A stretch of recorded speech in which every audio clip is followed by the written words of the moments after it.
Welcome to Positive Recovery MD. If you're listening, chances are you want to create happiness around you and thrive in your life.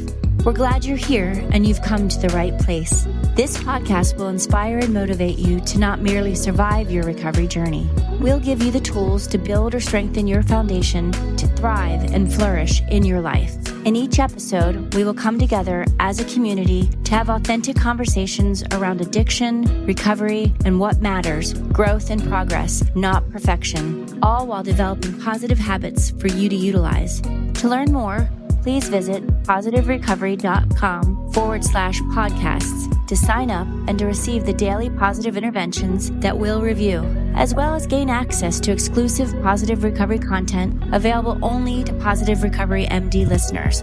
All right, let's get started.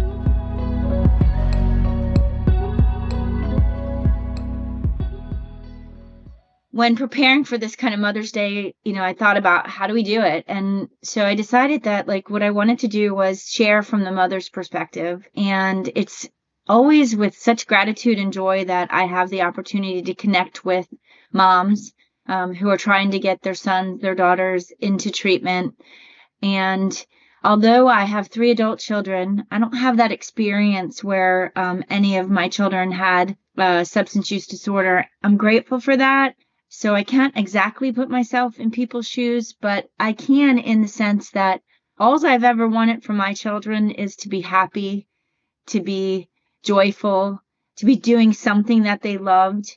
And at times when they had challenges and life kind of lifed around them, I wanted to make sure I could try to fix them in some way or make it better for them or remind them how loved they are. So while it's not the same as addiction or recovery, as a mom, I get it.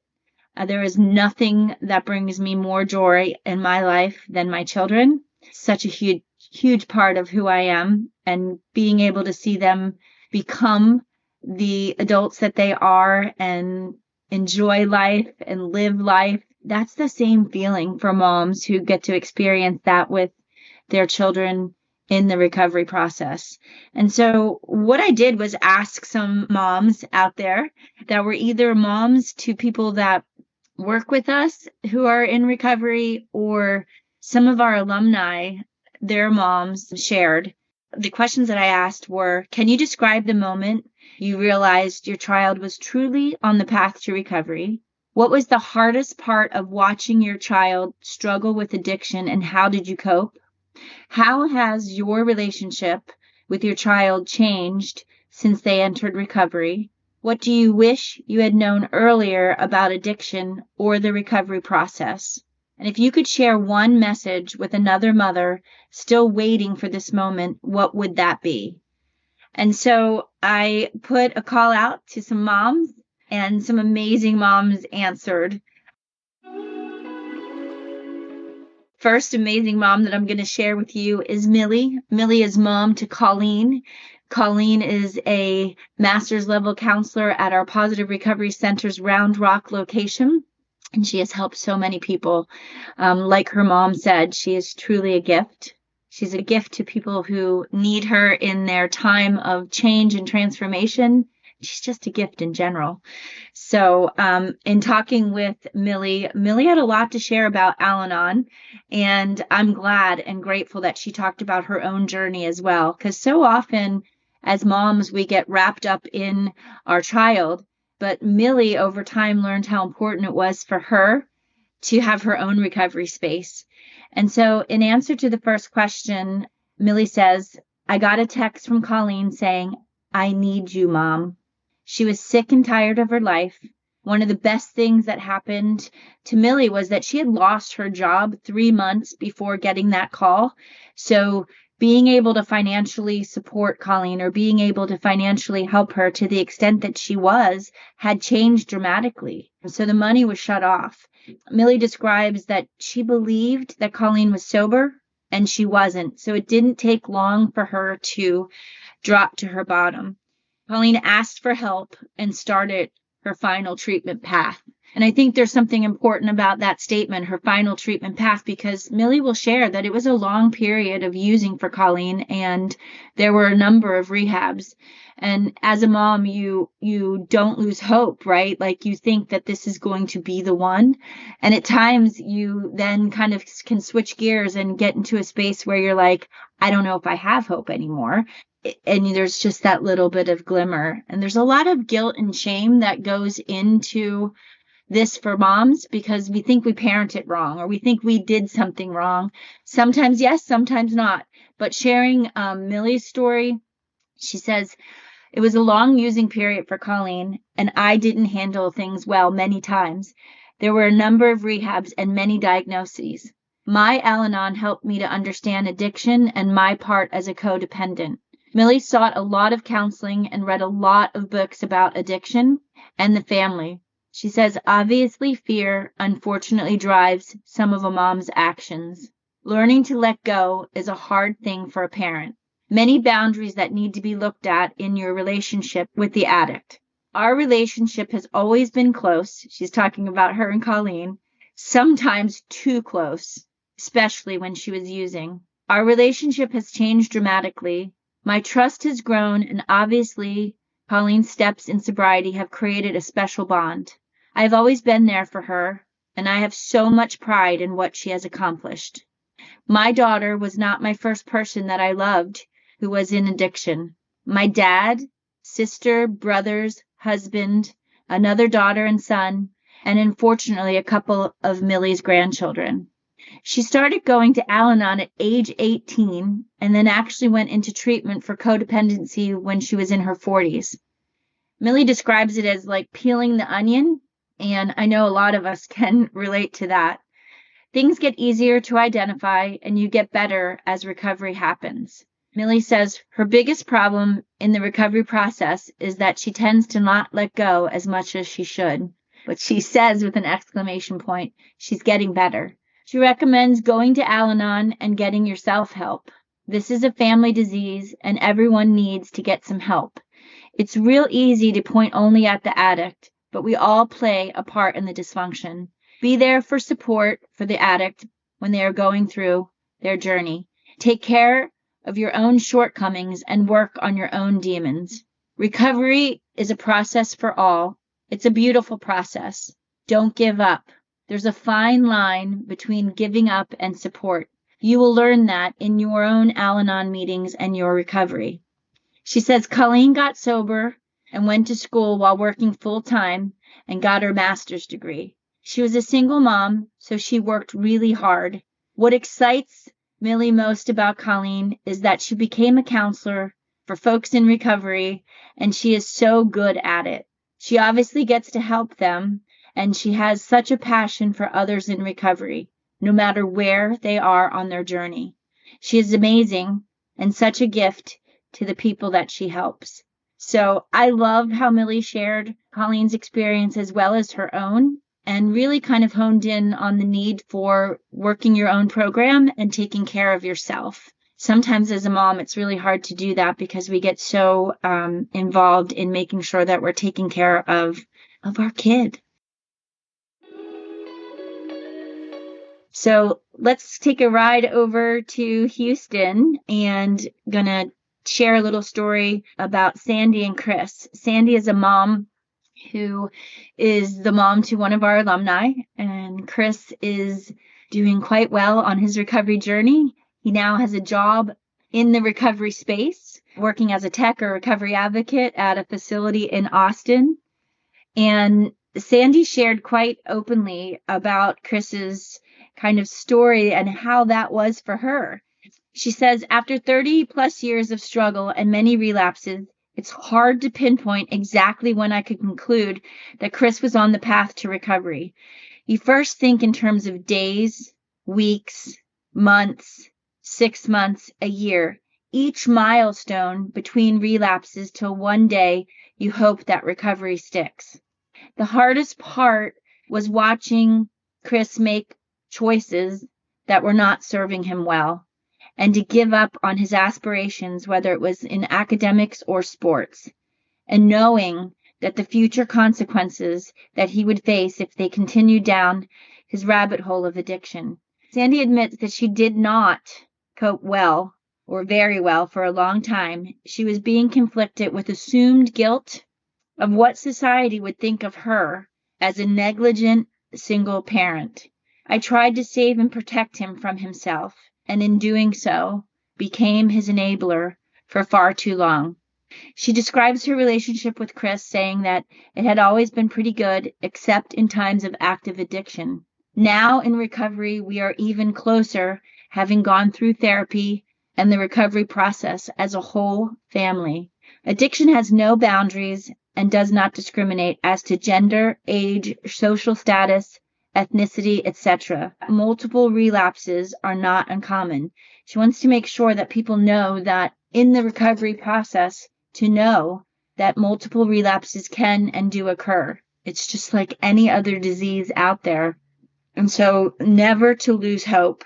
Just know that you can't expedite the journey.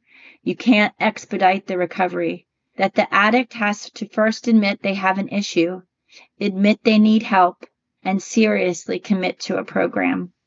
When they're all in and when they fully surrender is when miracles can happen. She's so proud of Chris becoming almost totally sufficient. Those are her words.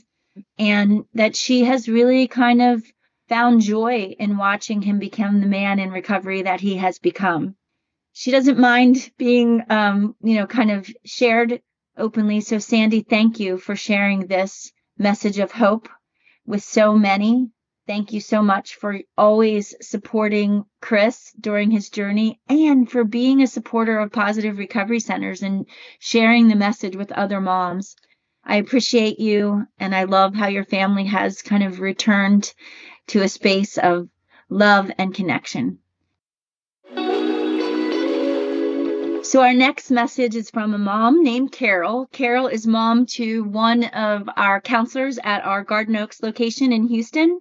So I was able to have an opportunity to talk to Carol, who is mother to Stephen, who is a counselor at our Garden Oaks location in Houston. And, some of the things she shared was when she saw how hard Stephen was working each day and how he was truly being accountable for his time each day. That's when she knew that something had changed, when she saw him showing up, when she saw him being an active part of the recovery process and really stopped blaming other people and got honest. That the hardest part was wondering each day where he was and waiting for a knock on the door telling us that he was deceased. My husband and I had to live our life expecting the worst and leaning on each other for support. So often I hear from moms that that's the phone call that they're so afraid to get, and they don't ever have to get that phone call. We know it happens. We know that we lose a lot of lives to addiction. We know that with fentanyl, which continues to be an issue, that we have one pill kill situations. I get the opportunity to work with a couple of different foundations that support moms who have lost their children to overdose. And that's a real thing, that parents go to bed or moms go to bed wondering if tonight's the night I'm going to get that phone call. And I don't think that it's because your child doesn't care about the kind of ripple effect. It's just that they're so hard into it, they can't kind of find a way out. Their struggle is real. And sometimes they probably go to bed not caring whether they wake up or they don't. So it's kind of a strange place to be. At times, I think it's how parents cope, how moms cope, is knowing that this could happen. And, hearing from Carol that was one of the hardest parts for her, and it rings true for so many moms. So Carol wanted to try a video. When did I truly know that Stephen was on the path to recovery?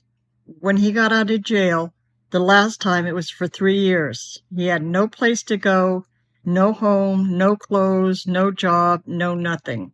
And his father and I sat him down and said he could stay with us, but we laid down some rules, okay? And he stuck by him, okay? And I saw him working towards the goals. He managed to get a job with a moving company, and he also had a job after he got a car driving Uber. So he had 2 jobs that he was working at. Then he decided he wanted to go to college. He managed 2 jobs and going to college during its time that he could, okay? And his bosses worked around his college schedule, and he did really good, okay? His grades have always been great.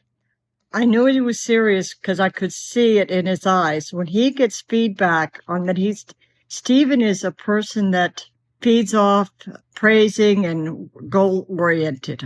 So I could see that, yes, the school was very important to him, and he was working toward it, and I saw no drugs after that, okay?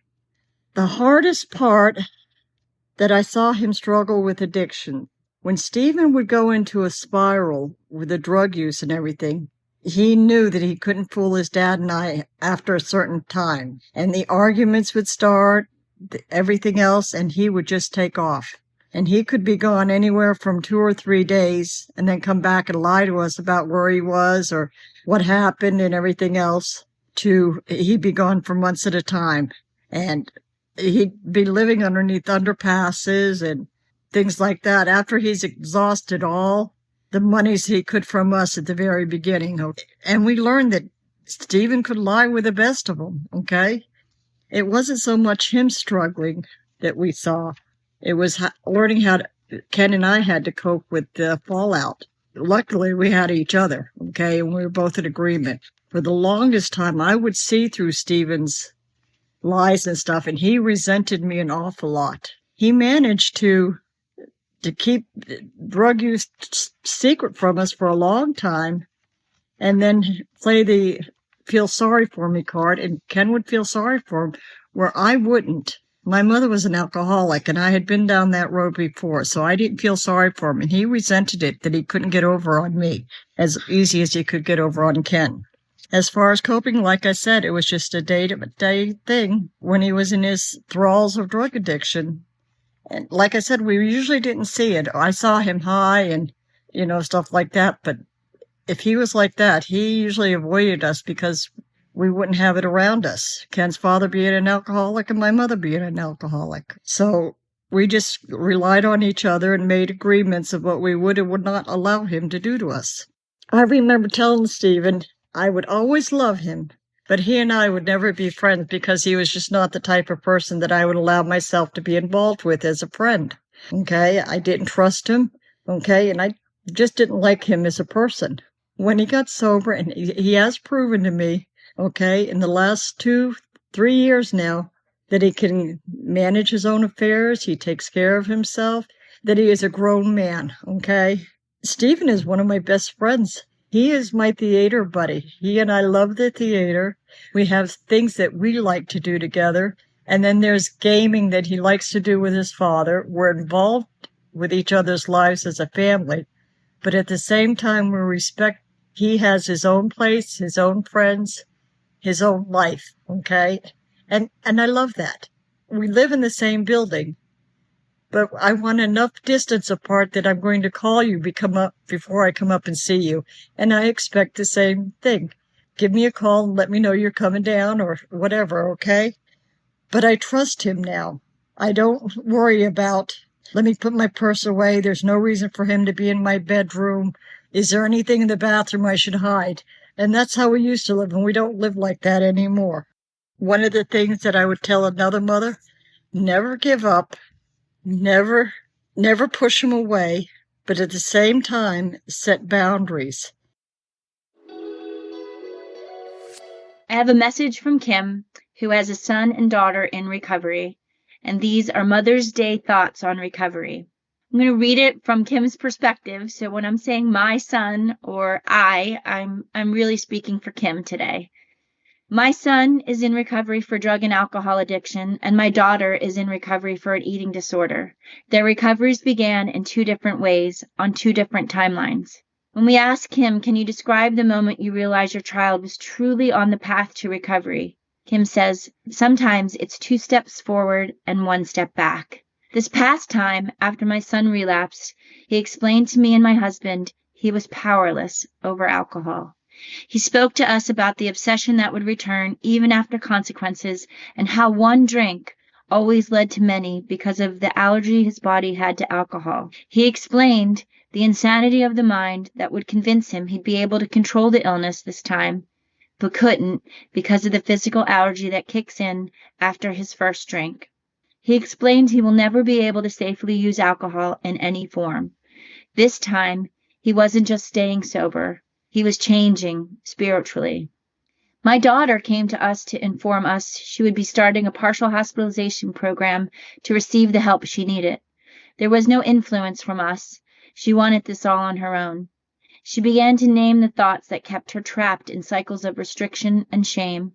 She stopped hiding from the world and started accepting and seeking her own recovery help. Attending treatment, support groups, many different forms of therapy, connecting with others who understood her experience, and relying on God to return her to sanity. Her awakening has been quieter, but I feel the surrender in her honesty and her willingness to be seen. What was the hardest part of watching your child or children struggle, and how did you cope?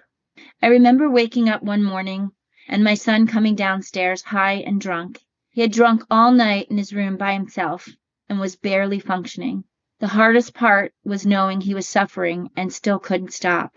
A complete sense of hopelessness came over me. I thought if I could love harder, explain better, or clean up one more mess, it would stop. But it didn't. I couldn't understand why my son kept going back to drinking when it was destroying him. It felt insane, because it was. The insanity of mind would tell him he could control it this time. Then with one drink, the allergy would trigger the phenomena of craving, and he was back in the cycle of addiction. With my daughter, the hardest part was watching her slowly disappear while seeming fine to the outside world.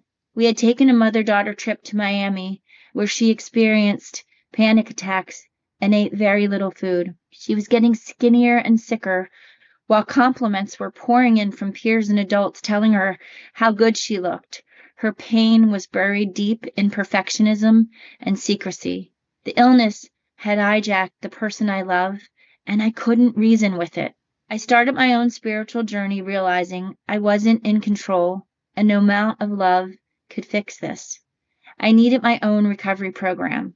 I had to relinquish control and give them over to God, a power greater than myself.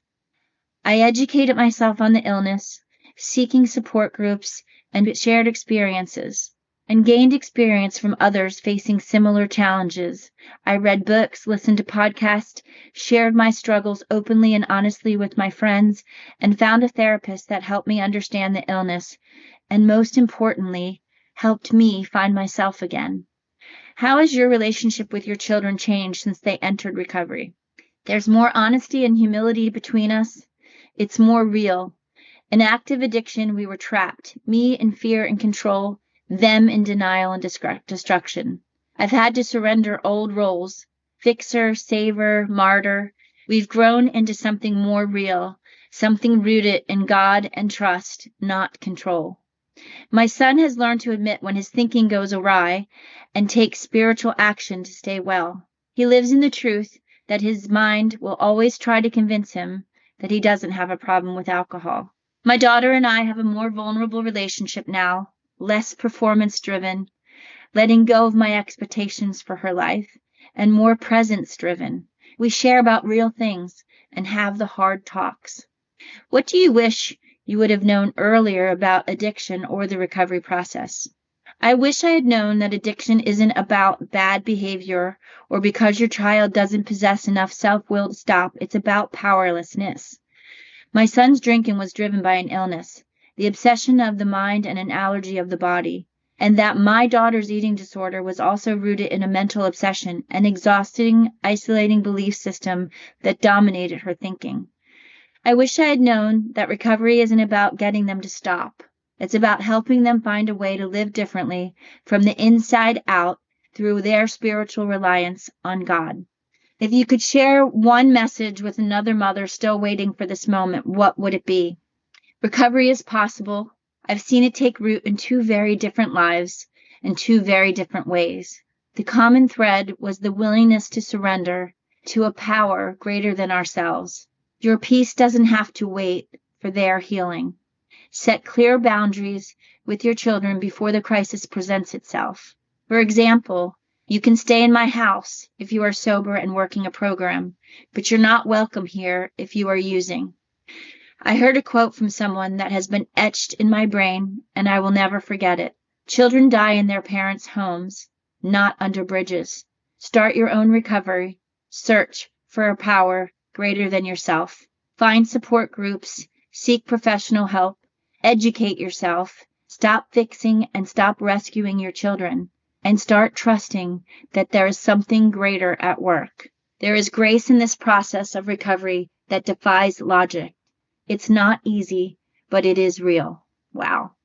Children die in their parents' homes, not under bridges. Start your own recovery. Search for a power greater than yourself. Well said, Kim. Thank you for sharing your story. Thank you for sharing it and allowing me to share it with others. Because for whoever's listening, there's something in there that might resonate with you, something in there that you can grab and you can hold on to.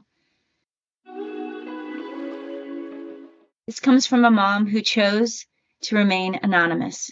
When my child first started struggling with addiction, it felt like the ground dropped out from under me. I didn't recognize the person standing in front of me or myself, honestly. I was scared all the time, scared of what might happen, scared of saying the wrong thing, scared of hoping too much. But even in the hardest moments, I held on to this tiny thread of belief that my child is still in there, that their story isn't finished yet. Recovery hasn't been a straight path. There have been setbacks, days where I wondered if we'd ever find our way out. But I've learned to look for signs of progress. I've seen glimpses of the child I raised, the spark in their eyes, the laughter that feels real again. That keeps me going. I've had to do my own healing too, to set boundaries with love, to find support and let go of shame, and to remind myself, I can't do this for them, but I can walk beside them and believe in their capacity for change. I have to believe in their capacity for change because that's all I'm asking for. What gives me hope is watching them take responsibility for their life, not just avoiding substances, but rediscovering who they are. Strong, resilient, worthy of love. That's the part that makes me proudest. I still get scared sometimes, but I also have faith. I've seen growth in places I've never expected, and every small win feels like a miracle.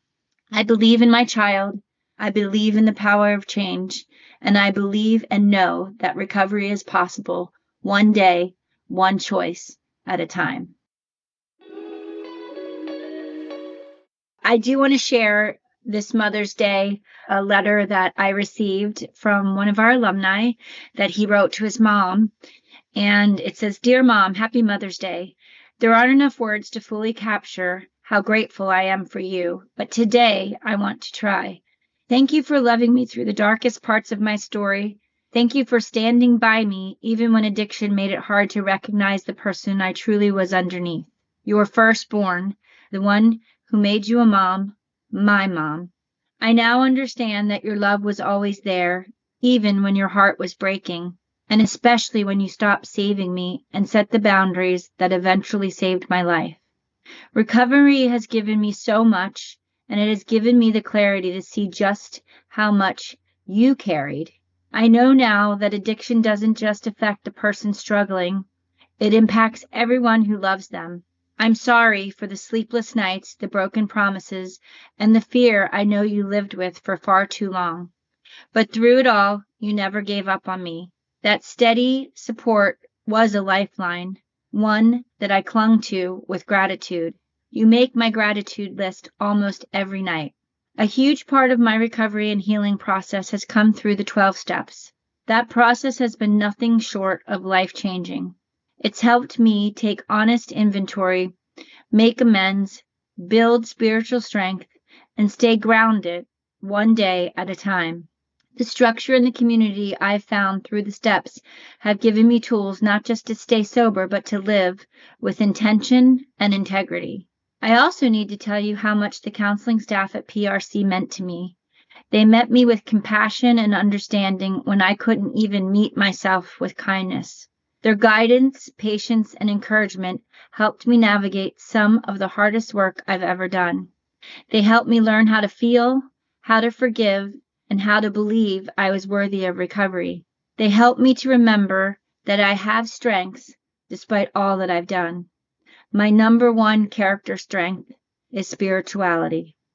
Today, I'm not just surviving, I'm healing, I'm rebuilding, and every day I choose recovery. I carry your strength with me, your belief in who I could be, even when I couldn't see it, became the foundation for my own self-belief. You held hope for me until I was ready to hold it myself. Because of you, I know what unconditional love looks like. Because of you, I've learned that recovery is possible. And because of you, I get to live a life full of purpose, presence, and peace. Or like the folks at PRC would say, a life full of perma. Thank you for being my mother, my advocate, and my soft place to land. This Mother's Day, I celebrate the incredible woman you are. Thank you for remembering that I will always be your Little League All-Star. And thank you for always letting me bring every stray dog or cat in the neighborhood home. With all my heart, and they ask to remain anonymous. Educate yourself. Learn more about addiction as a disease to better understand your child's behavior. Set healthy boundaries, which this is a really challenging one to do, I think, just from my own experience at times. Protect your well-being by establishing clear limits on what you will and won't tolerate. Don't enable, avoid providing money, shelter, or excuses that allow the addiction to continue. Seek support. Join groups like Al-Anon or Nar-Anon because you're not alone, and a shared experience can really promote healing. Take care of yourself. That's your mental, emotional, and physical health, because those things matter too, and prioritize self-care. Avoid blame and shame. Addiction is not a reflection of your parenting. Self-blame is unproductive. And we've heard that a lot from some of the moms that we've talked to about kind of the reflection of me as a parent, or maybe this is because I was a single parent, or just like a lot of guilt and shame around that. Stay in communication. Keep the lines of love and communication open, but be firm. Some will call it tough love. Know the signs of overdose. This is really important. Learn how to recognize an overdose and how to use Narcan. And that could be a whole separate video for sure. And if you just Google YouTube Narcan, you can learn everything that you need to know about reversing an overdose. Have a safety plan in case of emergencies. Know what steps to take and who to call. And be patient and be love. Recovery often follows multiple attempts. Try not to lose hope and gain support or garner support from folks who have walked this journey before you. For moms with children in recovery, celebrate progress, not perfection. Acknowledge small victories along the way. Stay involved but not controlling. So that means being present and supportive without micromanaging. And sometimes as moms, we have a really hard time of doing that because we just want to get in there and help. But stay involved and let them be. Encourage healthy habits. Support routines that create space for physical, mental, and emotional wellness. Trust, but verify. So rebuilding trust takes time, and it's okay to balance hope with accountability. That's very healthy.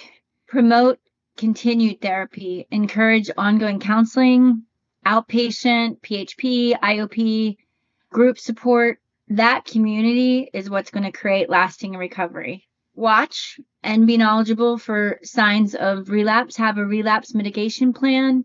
Stay kind of observant in the changes in behavior, mood, or routine.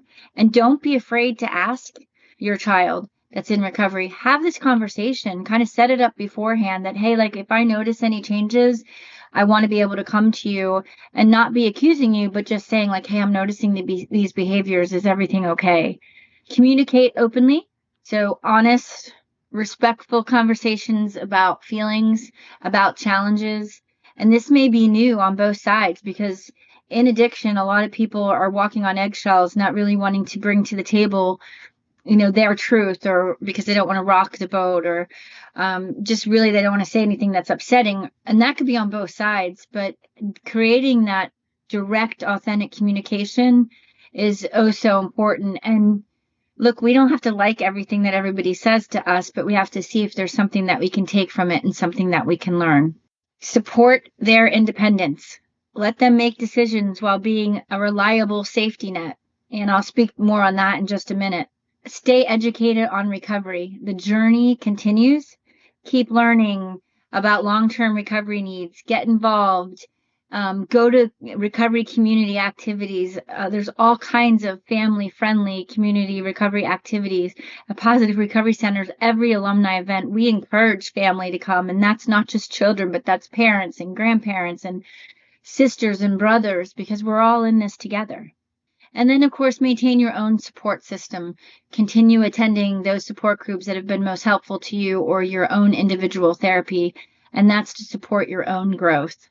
So whether you have a child who's active in addiction or in recovery, these are just some helpful tips, hopefully, that you can hear and say like, yep, and sometimes let them just serve as a gentle reminder. So I said we were going to get back to the bullet on supporting their independence. Let them make decisions while being a reliable safety net. And what I want to say about this is that throughout my life, my mom had on her wall this poem or quote, there are but two lasting bequests we can give to our children. One of these is roots, the other is wings. And this quote to me has always suggested that parents should aim to provide their children with both a strong sense of belonging and independence. And so this comes over time. Trust has to be rebuilt. Relationships have to be reconciled. But I know that we all give our children roots. When is it okay to give them wings and let them fully express themselves? Thank you for sharing a little bit with me. And I hope that this Mother's Day is celebrated. If you or someone that you know needs help, needs support, needs just an ear to talk to, feel free to give Positive Recovery Centers a call.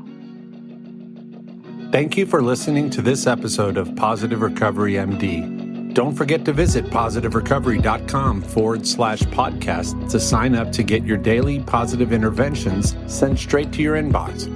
Be sure to subscribe to Positive Recovery MD on Apple Podcasts or wherever you listen to your podcasts to receive an automatic download when a new episode drops. And as always, if you or someone you know needs help, visit positiverecovery.com or call 877-4-SOBRIETY. That's 877-476-2743. Our why is simple. We care. We are here to help.